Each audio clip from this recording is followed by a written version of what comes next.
High hello viewers, welcome to NTV. This is Tarak. This video is brought you by colours join అండి. ఫిట్గా హెల్తీగా ఉండండి. జనరల్గా గోదావరి జిల్లాలో ఆ చుట్టుపక్క ప్రాంతాల్లో ఎక్కువగా వాడుకలో ఉండే పదం ఆయ్ అనమాట. ఎవరన్నా మనం ఏదైనా ప్రశ్న వేసినప్పుడు ఆయ్ అవునండి అంటూ ఉంటాం. సో ఇప్పుడు అందరికీ అంత కనెక్ట్ అయిన ఆ పదాన్ని తీసుకుని ఒక క్యూట్ ఫిల్మ్తో మన ముందుకు రాబోతున్నారు the successful and tasteful producer Bunny Vas గారు. సో ఈ ఆయ్ గురించి మరిన్ని ఇంట్రెస్టింగ్ విషయాలు వాసు గారిని అడిగి తెలుసుకుందాం. హలో బన్నీవాస్ గారు, హాయ్, ఎలా ఉన్నారు సార్? బాగున్నానండి. అంటే జనరల్గా ఏ ప్రొడ్యూసర్ అయినా కొంచెం నర్వస్గా ఉంటాడు, బట్ మీరు మాత్రం ఏంటంటే ఆ సినిమా మీద ఉండే కాన్ఫిడెన్స్ లేకపోతే మీ కంటెంట్ మీద ఉన్న నమ్మకం తెలియదు, కానీ ఏ సినిమా ముందైనా కూడా ఇలాగే పీస్ఫుల్గా ఉంటూ ఉంటారు యాక్చువల్గా. ఇప్పుడైతే ఇంకొంచెం చార్మింగ్గా కనిపిస్తున్నారు సార్. అయితే ఎవరన్నా మనకు ఒక ఫ్రెండ్ పరిచయం అయ్యారంటే మన స్థాయి మారచ్చు, స్థానం మారచ్చు, కానీ మీకేమో పేరే మారిపోయింది ఏకంగా. అసలు శ్రీనివాస్ అనే పేరు ఎవరైనా పిలిస్తే పలుకుతారు సార్? ఇప్పుడు ఆల్మోస్ట్ నేను మర్చిపోయారు సార్. మరి బన్నీవాస్ అనే పేరు అంటే ఆయన మీకు కనెక్ట్ అవ్వడానికి, మీ పేరులో ఎంటర్ అవ్వడానికి రీజన్ ఏంటి సార్? అంతగా పెనవేసిపోయిన బంధం అసలు ఎక్కడ స్టార్ట్ అయింది ఏంటి? దాని గురించి నచ్చింది నాకు. ఇది ఆర్య సినిమా అప్పుడండి. మన వాసు వర్మ ఉండేవాడు, అట్లాగే నేను వాసు, శ్రీనివాస్, బట్ అందరూ వాసు అనేవారు. దిల్ రాజు గారి లొకేషన్కి వచ్చి వాసు అని పిలిస్తే ఇద్దరం తిరిగేవాళ్ళం. అటు వాసు వర్మ తిరిగేవాడు, నేను తిరిగేవాడు. సో ఈ కన్ఫ్యూజన్ లేకుండా ఆయన ఏం చేశాడంటే నా పేరుని బన్నీవాస్ అని చెప్పి పెట్టాడు ఆయన. ఎవరో దిల్ రాజు గారు. అంటే నేను అప్పుడు త్రూ అవుట్ బన్నీ గారితో, ఆయనతో పాటు మొత్తం ఫ్రెండ్ కానీ ఆయనతో పాటు ఉండటం కానీ ఇవన్నీ జరుగుతున్నాయని చెప్పి బన్నీ రిలేటెడ్ అని చెప్పి బన్నీవాసు అంటే ఆయన మొదలెట్టాడు ఫస్ట్. అదే దాన్ని సుకుమార్ గారు అందుకున్నారు. ఇంకా అక్కడి నుంచి ఏంటంటే ఇండస్ట్రీలో స్లోగా బన్నీవాస్ అయిపోయింది. ఇప్పుడు ఆర్యాకి చూస్తే ఫస్ట్ ఉదయ్ శ్రీనివాస్ అనే పడింది, దాని తర్వాత అంతా బన్నీవాస్ అనే అయిపోయింది. మరి ఈ పేరు ఫస్ట్ వినగానే ఆయన ఏమన్నారు బన్నీ గారు? రియాక్షన్ ఏంటి? ఫస్ట్ ఏంటంటే అది స్లోగా స్టెప్ బై స్టెప్ వెళ్ళిపోయిందండి జనాల్లో. వెళ్ళిపోయి నాకు 100% లవ్ అప్పుడు నేను ప్రొడ్యూసర్ పేరు బన్నీవాస్ అని వేసాను. వేస్తే ఆయన అదేంటది, అది ఏదో అందరం మామూలుగా పిలుచుకునే పేరు, నువ్వు వేస్తున్నావు, రేపు పొద్దున్న నీ పేరు అది అయిపోతుంది, సో కేర్ఫుల్ అబౌట్ ఇట్, ఎందుకంటే వాట్ ఎవర్ టుడే నువ్వు స్క్రీన్ మీద వేస్తున్నావో అదే నీ పేరు అయిపోతుంది అని. అంటే ఫిలిం రిలేటెడ్ వరకు I'm happy sir to be known as Bunny Vas అనేది. బికాజ్ ఎందుకంటే you brought me here and ఇక్కడ తీసుకొచ్చారు కాబట్టి I'm feeling it's my side, it's a comfortable and దాన్ని ఏమన్నారు, ఒక గ్రాటిట్యూడ్ అనుకున్నాను అంతే. బట్ కానీ అది ఆయన అన్నట్టుగానే కంటిన్యూ అవుతా వచ్చింది రియల్ లైఫ్. ఐ నో 100%లోకి ఎప్పుడైతే ప్రొడ్యూసర్ బన్నీవాస్ అని వేసానో that day I know that my name is going to be changed. అది సో మొత్తానికి అలాగ బన్నీవాస్ కింద అంటే ఆయన చాలాసార్లు చెప్పినప్పుడు మాకు ఫస్ట్ అర్థం కాలేదు, నా పేరునే పెట్టుకున్నాడు తనలో, ఇంకా అంతకు మించి ఏంటంటే మాకు అర్థం కాలేదు. తర్వాత రీసెర్చ్ చేస్తే ఒక్కో ఇదా అంటే దిల్ రాజు గారు ఇప్పటి వరకు మంచి టేస్ట్ఫుల్ ప్రొడ్యూసర్గా టేస్ట్ఫుల్ సినిమాలకు పేర్లు పెడతారని తెలుసు, కానీ బట్ మనుషులకు కూడా మంచి అద్భుతమైన పేర్లు పెడుతున్నారు. మా నాన్న పెట్టాడు, తర్వాత దిల్ రాజు గారు పెట్టారు. ప్రొఫెషన్ స్టార్ట్ అవ్వగానే దిల్ రాజు గారు పెట్టారు. మీకు బ్లెస్సింగ్ గట్టిగా ఉంది సార్ మొత్తం. సార్ కమింగ్ టు యాక్చువల్గా మనం అంటే బేసిక్గా మీరు గోదావరి, మేము గోదావరి నుంచి వచ్చిన వాళ్ళమే. సో అనగానే ఎండ్ అంటాం యాక్చువల్గా. దాన్ని అప్పుడప్పుడు కొంతమంది సెటైరికల్ కూడా అంటారు, గోదావరి అనగానే అంటారు కదా మీరు అని చెప్పి అంటుంటారు కదా. సో మరి బీయింగ్ గోదావరి నుంచి వచ్చిన ఒక ప్రొడ్యూసర్ కింద అనే పేరు పెట్టారు, అంటే దీన్ని ఎలా చూడాలి అసలు మేమంటే?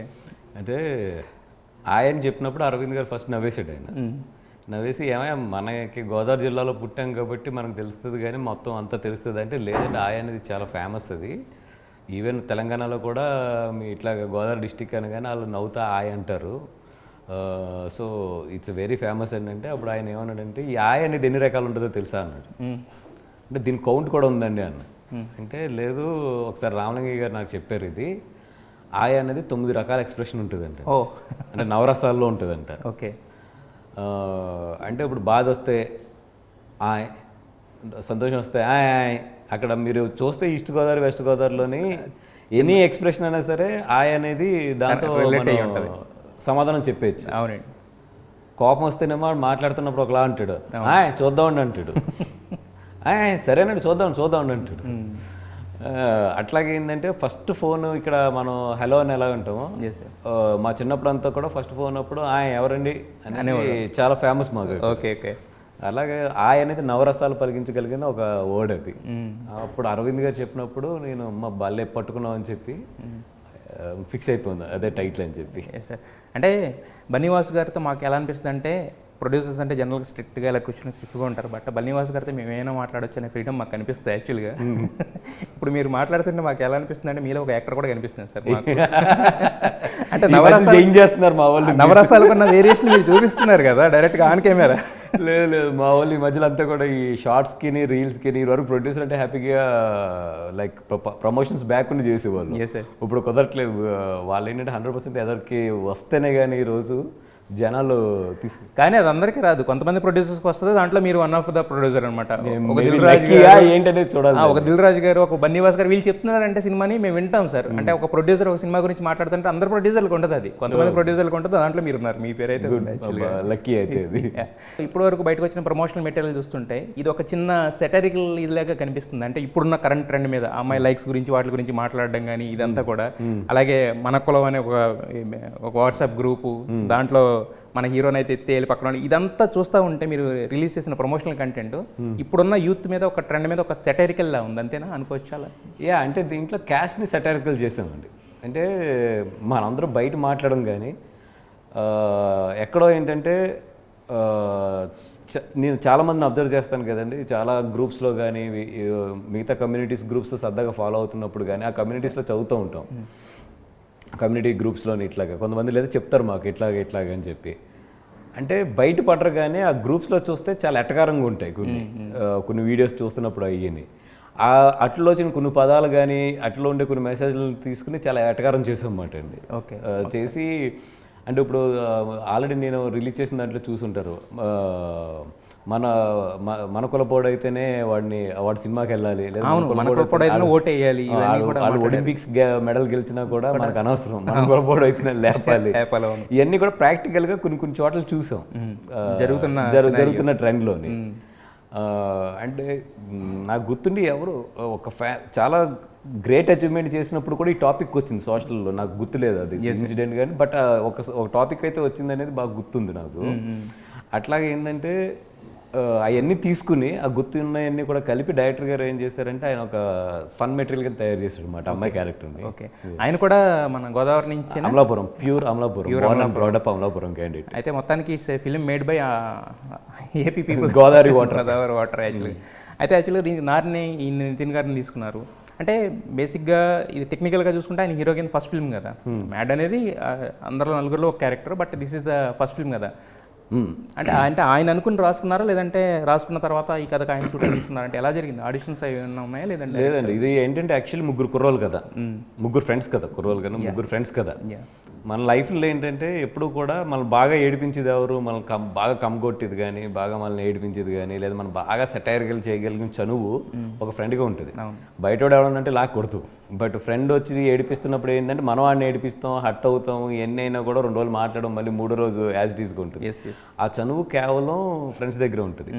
అట్లాగే మనం చిన్నప్పుడు కూడా చూసుకుంటే మన క్లోజ్ ఫ్రెండ్స్లో మన స్కూల్లో మనం బాగా ఆట పట్టించే వాళ్ళు అంటే ఆడంటే ఇష్టమే కానీ వాళ్ళు వస్తే ఒక చిన్న అన్కంఫర్ట్ ఉంటుంది. అట్లాంటి ఒక ముగ్గురు కుర్రోలు కదా, ఎక్కడ మన సీక్రెట్స్ బయటకు చెప్పేస్తారో మన సీక్రెట్స్ బయటకు కానీ మన సీక్రెట్స్ మీద మనల్ని ఎటకారం చేస్తూ ఉంటారు. అంటే ఓడ అనుకోడు కానీ దుబ్బేస్తూ ఉంటారు పట్టుకుని. అట్లాగే ఏంటంటే ఎప్పుడు మన లైఫ్లో ఒక 2-3 ఫ్రెండ్స్ ఉంటారు, వాళ్ళంటే ఇష్టం కానీ అట్ ది సేమ్ టైం సెటైర్లు భయంకరంగా వేస్తూ ఉంటారు. అట్లాంటి 3 కుర్రోళ్ళ మధ్యలో జరిగే కథ ఇది. ఇది తీసుకున్నప్పుడు ఏంటంటే ఈయన మన డైరెక్టర్ గారు థాట్ అది ఏమంటే ఆయన మ్యాడ్ బాగా వస్తుందంటే, అప్పుడు ఇంకా మ్యాడ్ రిలీజ్ అవ్వాలి, మ్యాడ్ బాగా వస్తుందంట, మనం వెళ్ళి అప్రోచ్ అవుతే బాగుంటుంది. అంటే నాకేంటంటే పెద్ద ఫ్యామిలీ 100% ఏదో పెద్ద కథ కింద చేస్తాడు కానీ ఈ కథను ఆయన ఒప్పుకోవడం డౌట్ ఉంది. బట్ డైరెక్టర్ గారు అడిగారు కదా అని నేను మళ్ళీ మనం ఎందుకు ఒక ఒపీనియన్ ఫామ్ చేయడం అని వెళ్ళి మీరు కలవండి అన్న. ఆయన ఒప్పుకున్నాడు. నిజంగా ఆయన ఒప్పుకున్నప్పుడు నేనైతే షాక్ అయ్యా, ఎందుకంటే 3 క్యారెక్టర్లు కూడా దబాదిబీగా వెళ్తుంటాయి ఈ సినిమాలో. వెళ్ళినప్పుడు కొంచెం షాక్ అయ్యాను. షాక్ అయితే ఫోన్ చేసి ఏంటండి అంటే నాకు కథ నచ్చింది సార్, నేను బాగా ఎంజాయ్ చేశాను, ఇంకా అంతకన్నా ఏం కావాలి అన్నాడు. అది ఐ ఫెల్ట్ వెరీ హ్యాపీ మాట. అండ్ ఎప్పుడు షూటింగ్ జరుగుతున్నా కూడా నాకు ఆ డైలాగ్స్ దగ్గర కానీ సీన్స్ దగ్గర కానీ చిన్న భయం ఉండేది, ఈయన నాకు తగ్గింది వాళ్ళకి పెరిగింది అట్లాంటి డిస్కషన్ ఏమైనా పెడతారా ఈయన ఏంటనో. But very genuine, including promotions. ఈ ప్రమోషన్స్ అప్పుడు కూడా నేను బాగా సర్ప్రైజ్ అవుతుంది ఏంటంటే వాళ్ళిద్దరితోనే ఎంత బాగా కలిసిపోయాడంటే ఈయన they become very friends. And ఎక్కడ కూడా నన్ను కొంచెం పైన పెట్టినాను గానో లేదంటే నన్ను ఇదిగో ఈ రోజు వరకు ఎక్కడ టాపిక్ లేదు.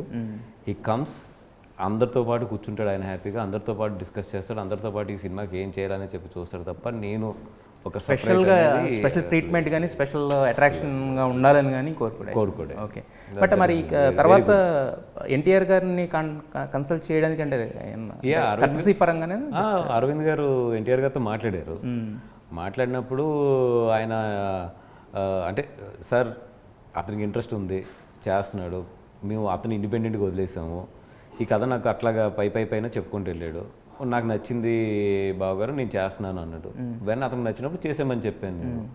అండ్ ఏదైనా సరే మనం ఏంటి మనం ఒక ప్లాట్ఫామ్ ఇవ్వగలం, అక్కడి నుంచి మనం వాళ్ళు రోల్ అవ్వాలి కదా, రోల్ అవుతున్నాడు అవనివ్వండి అన్నాడు ఆయన, అంతే.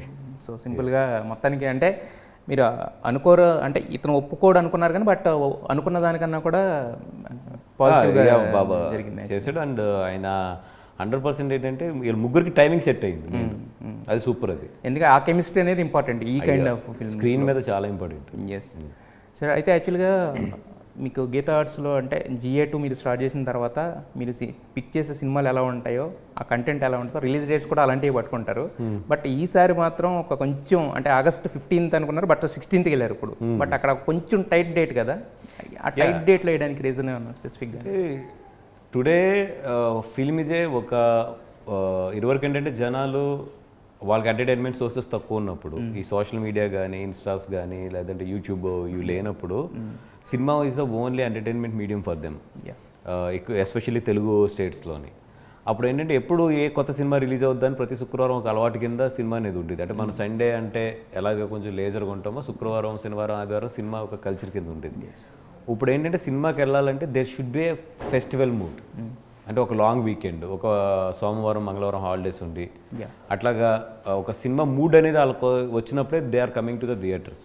దాని మెయిన్ కారణం OTT, because film now went into the OTT and they can watch it in their bedrooms or their halls. Yes.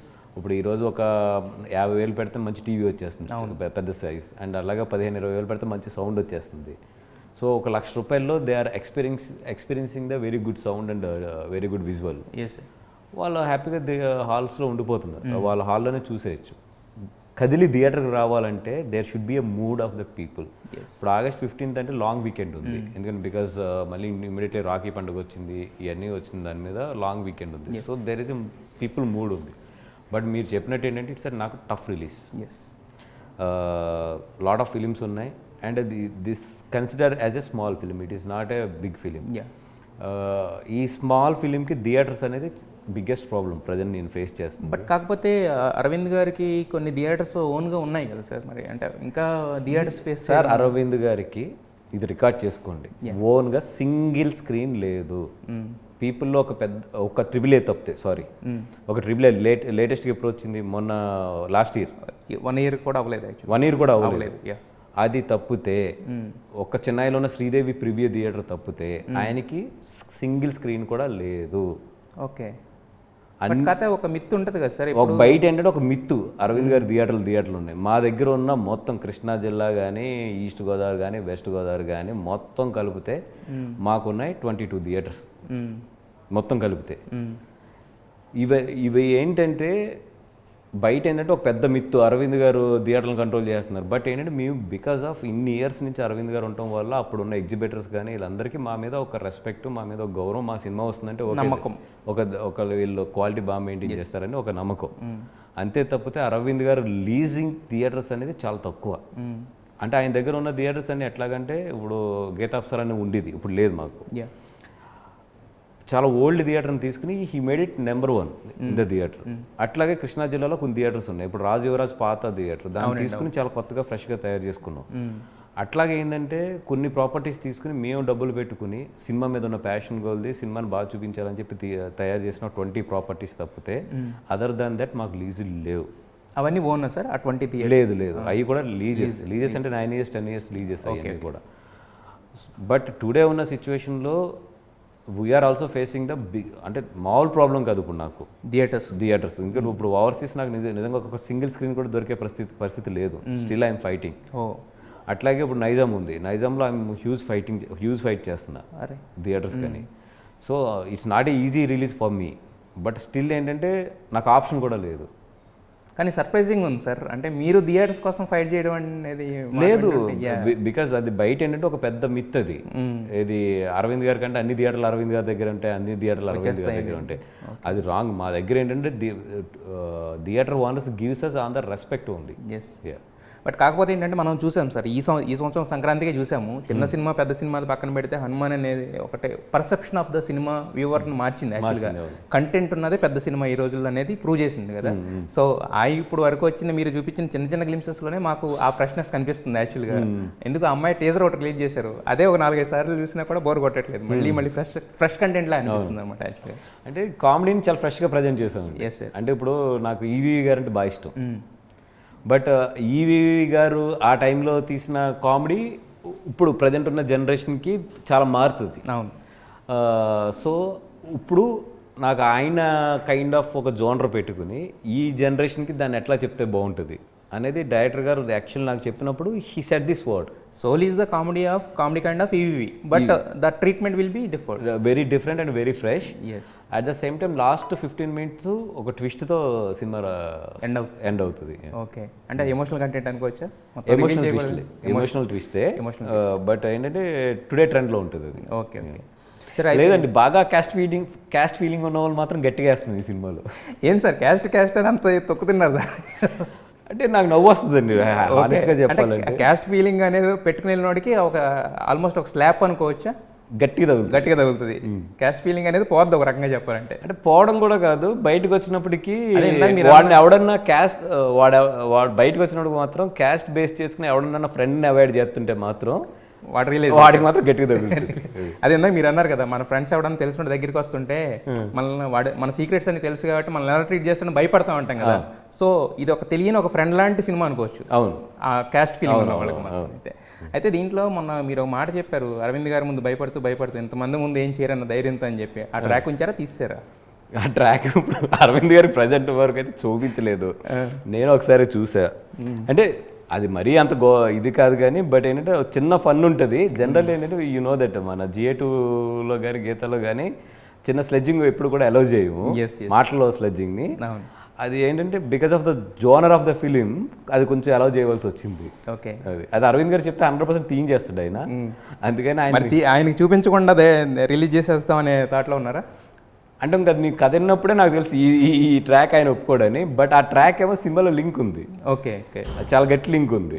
4-5 చోట్ల థియేటర్ బ్లాస్ట్ అయ్యే లింక్ సెకండ్ హాఫ్లో. ఓకే ఓకే, అది తీసేస్తేనేమో సెకండ్ హాఫ్లో థియేటర్లో బ్లాస్ట్ ఉండదు.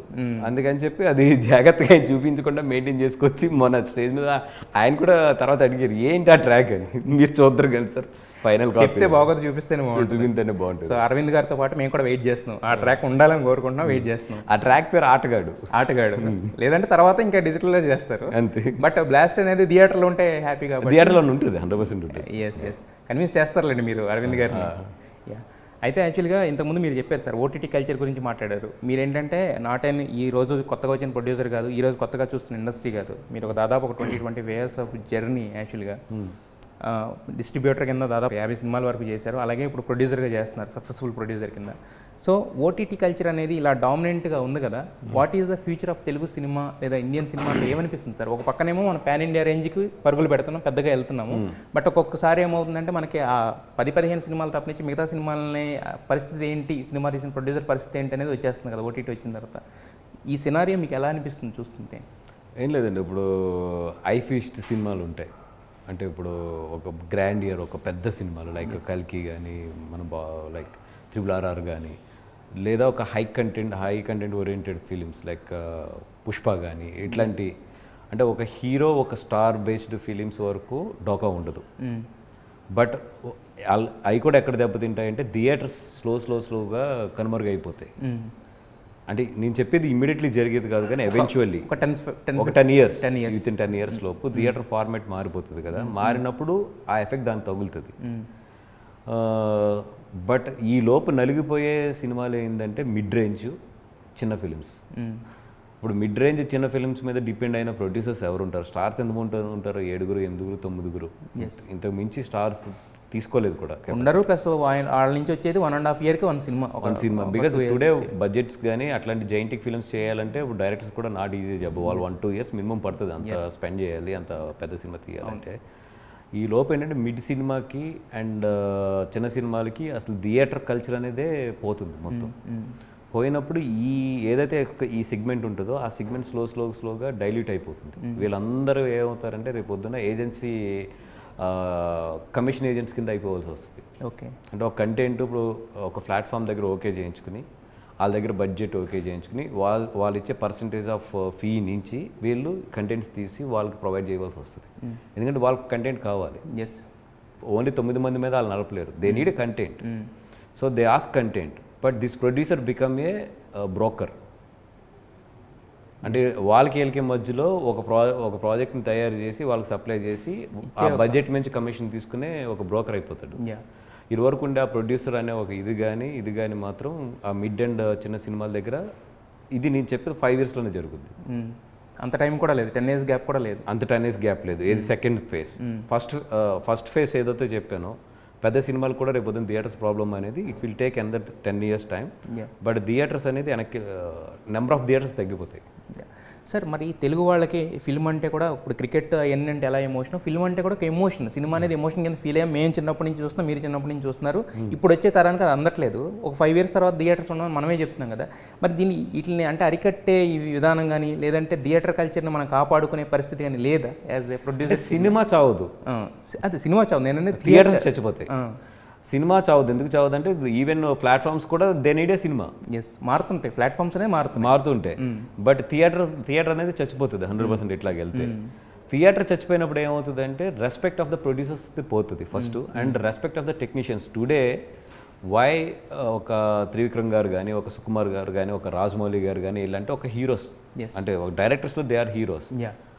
ఒక టెక్నీషియన్స్, కొంతమంది టెక్నీషియన్స్ అంటే మనం గొప్పగా చెప్పుకుంటాం. ఎందుకంటే ఒక 100 మంది 200 మంది వెళ్ళి మనల్ని వాళ్ళు కూర్చోబెట్టి వాళ్ళు టాలెంట్ని మనకు చూపించే ఒక స్టేజ్ ఉంటుంది. కాబట్టి మనం వాళ్ళని ఒక స్టార్స్ కింద చూస్తాం, ఈవెన్ డైరెక్టర్స్ని అండ్ టెక్నీషియన్స్ని కూడా.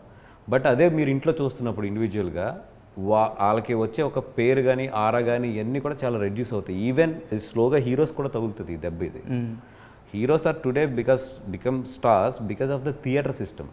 థియేటర్ సిస్టమ్ లేనప్పుడు ఓటీటీలు ఇప్పుడు బోల్ మంది వస్తుంటారు, బోల్ మంది వెళ్తూ ఉంటారు. ఇంట్లో ఉండే రెస్పాన్స్ ఎవరికి తెలియదు కదా. వాళ్ళు వీళ్ళకి వచ్చి ఒక మార్నింగ్ షోకి విజిల్స్ ఇవి థియేటర్లో కూర్చుని ఒక అతను చేసే యాక్టింగ్కి మనం క్లాప్స్ కొడతాం, ఒక అతను ఒక టాలెంట్ టెక్నికల్ టాలెంట్కి మనం క్లాప్స్ కొడతాం. అంటే అదంతా కూడా ఒక hysteria of the mass hysteria. అది బాగొట్టేసి ఇంట్లో ఎవరికాడు కూర్చుని థియేటర్ చూసినప్పుడు ఇట్స్ లైక్ ఒక బుక్ చదివిన ఒక ఫీలింగ్లోనే ఉంటారు తప్ప ఒక మాస్ హిస్టీరియా అనేది పోతుంది. ఇప్పుడు జనరల్గా క్రికెట్లో కూడా చూసాం సార్. ఐపీఎల్ అంతకు ముందు సీజన్ ఐపీఎల్ ఎవరు లేకుండా గ్రౌండ్లో అంతా ఖాళీగా ఉంది, ఇంట్లో ఎవరింట్లో కూర్చొని వాళ్ళు చప్పట్లు కొట్టుకున్నారు. But that doesn't give any of the అంటే ఒక వైబ్రేషన్ కానీ ఒక ఇది కానీ ఇవ్వదు వాళ్ళకి. ఈవెన్ ద ప్లేయర్స్ కూడా వాళ్ళకి కూడా ఏం ఆడుతున్నాము ఒక ఎంకరేజ్మెంట్ లేనప్పుడు తెలియదు కదా. కళాకారుడు అన్న ఒక ప్లేయర్ అన్నా కూడా ఆ చప్పట్ల గురించి ఆ అప్రిసియేషన్ అండి వాళ్ళకి మోర్ దాన్ మనీ ఎనీథింగ్. ఆ అప్రిసియేషన్ అండ్ అది ఉంటుంది చూసారా, అదే వాళ్ళకి ఇచ్చే కిక్. అదే పోయినప్పుడు ఇప్పుడు ఎవరో పెద్ద స్టార్ వెళ్తుంటే ఇప్పుడు ఎక్కడ ఎయిర్పోర్ట్లో ఎక్కడన్నా చూస్తుంటే జనం అందరూ గుమ్ము కొడతాం కానీ ఒక సెల్ఫీస్ కానీ ఈ కానీ అడిగినప్పుడు వాళ్ళు ఇబ్బంది పడినా ఏం చేసినా కూడా వాళ్ళకి ఎనర్జీ అదే. అదే ఇప్పుడు ఒక పెద్ద స్టార్ వెళ్తున్నప్పుడు అని వెళ్ళారు అనుకో, ఆ ఎనర్జీ స్లోగా డైల్యూట్ అయిపోతుంది. ఎంత చేసినా ఎంత అన్న పరిస్థితి వస్తాయి యాక్చువల్గా. సార్, మరి అయితే ఇంత చెప్తున్నారు మీరు, మీకు కళ్ళకి కట్టినట్టుగా మనకు కనపడుతుంది ఒక జరగబోయేది. మరి ప్రికాషన్స్ పరంగా అంటే ఇండస్ట్రీలో ఏ ఒక్కళ్ళో ముందడిగేస్తే అవ్వదా, లేకపోతే మొత్తం ఇండస్ట్రీకి వెళ్ళాలా, ఏం జరగాలి దీనికి? ఇక్కడ ఏంటంటే మనకున్న దాంట్లో పెద్ద మైనస్ పాయింట్ ఏంటంటే అందరూ మీటింగ్స్లో మాట్లాడతారు, ఛాంబర్లో కానీ అన్నిటిలోనండి. బట్ సిచ్యువేషన్స్ వచ్చినప్పటికీ ఎవరు ఫైనాన్షియల్ సిచ్యువేషన్స్ కానీ లేదంటే ఎవరికి వాళ్ళు బయటపడాలి ఫైనాన్షియల్ కానీ దాంట్లో ఒక 50 లక్షలు 60 లక్షలు డిఫరెన్స్ వచ్చినప్పటికీ they will sign on the agreements. చాలామంది నేను నిజంగా చెప్తున్నాను, మన తెలుగు ప్రొడ్యూసర్స్లో చాలామందికి what they are signing on the paper also they don't know. Okay, అసలు వీళ్ళు పెట్టే సిగ్నేచర్స్ కార్పొరేట్స్ ఇచ్చే అగ్రిమెంట్లో ప్రతి ప్రొడ్యూసర్ యొక్క ఆస్తులు కానీ వాళ్ళ జీవితాలు కానీ వాళ్ళ పిల్లల జీవితాలు కానీ మొత్తం అన్ని కూడా ముడిపడి ఉంటాయి. అగ్రిమెంట్స్ చూస్తే షాక్ అయిపోతారు ఎవరన్నా ప్రొఫెషనల్స్ మన వాళ్ళు పెట్టే సైన్లు చూస్తే కనుక, అగ్రిమెంట్స్ చూస్తే కనుక. బట్ ఏంటంటే ఆ డబ్బును కాపాడుకోవడంలో ఇట్లోనే చాలా వరకు ప్రిఫరెన్స్ ఇస్తారు తప్పితే ఒక లాంగ్ చూసేది తక్కువ మనకి. ఇప్పుడు నిజంగా 3-4 బాగా ఎక్స్పీరియన్స్ ఉన్న ప్రొడ్యూసర్స్ నిలబడినా కూడా మిగతా వాళ్ళు నిలబడే పరిస్థితి లేదు ఇక్కడ. అందుకని చెప్పి వాళ్ళు ఏది చెప్తే అది సాగుతుంది ఇక్కడ. అండ్ మేము కూడా బైండ్ ఓవర్ అయ్యి ఎదరికి వెళ్తున్నాం అంతే.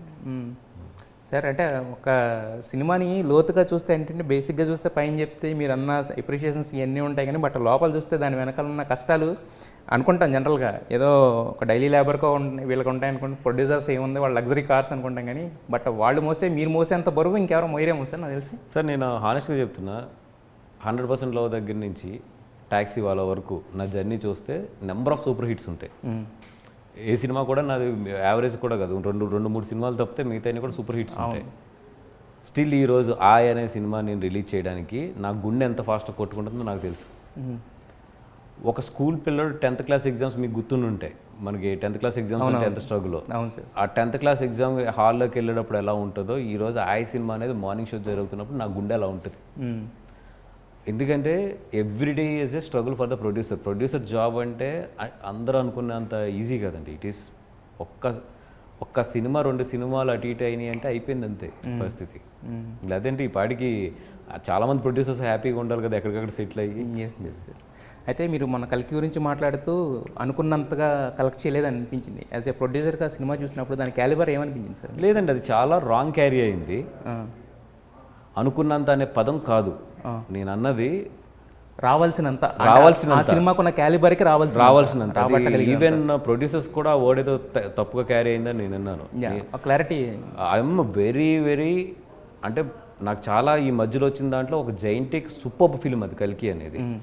నేను చాలా క్లియర్గా రోజు చెప్పింది ఏంటంటే ఈ సినిమాకి అసలు ఇప్పుడు వస్తున్న రెవెన్యూ కాదు, ఇంకా చాలా ఎక్కువ రెవెన్యూ రావాలి. Because of the theatre system పాడైపోవడం వల్ల ఇంకా రావాల్సిన రెవెన్యూ పాడైందనే చెప్పాను తప్పితే అసలు ఎప్పుడు కూడా అనుకున్నంత రాలేదనేది it's not that meaning actually. అదే as a producer point of వ్యూలో పాజిటివ్గా మాట్లాడారు. యా అంటే పాజిటివ్గానే అనిపించింది సార్. అంటే నేను అడిగేది ఏదో దాన్ని తెలియదే ఉంది ఈరోజు మీడియా అది చేస్తారు బట్ వాళ్ళని పక్కన పెడతానండి. అది ఎప్పుడు మనం అదే ప్రతి ఒక్కళ్ళ మైండ్లో తీసుకుంటే స్క్రూ అప్ అయిపోతుంది మైండ్, మనం ఏం చేయలేము. బట్ నా పాయింట్ ఏంటంటే యాజ్ ఏ ప్రొడ్యూసర్ కింద చూసినప్పుడు ఆ క్యాలిబర్కి మీరు ఎంత అనుకున్నారు? ఒకవేళ అలాంటి సినిమా మీరు తీసుంటే ఫస్ట్ రోజు చూసినప్పుడు అయితే ఐ ఎక్స్పెక్టెడ్ 2000 దాకా టచ్ అయిపోద్ది ఈ సినిమా, 2000 crores మినిమం టచ్ అవుతుంది అనుకున్నా. ఎందుకంటే నాకు అంత నచ్చింది ఆ సినిమా.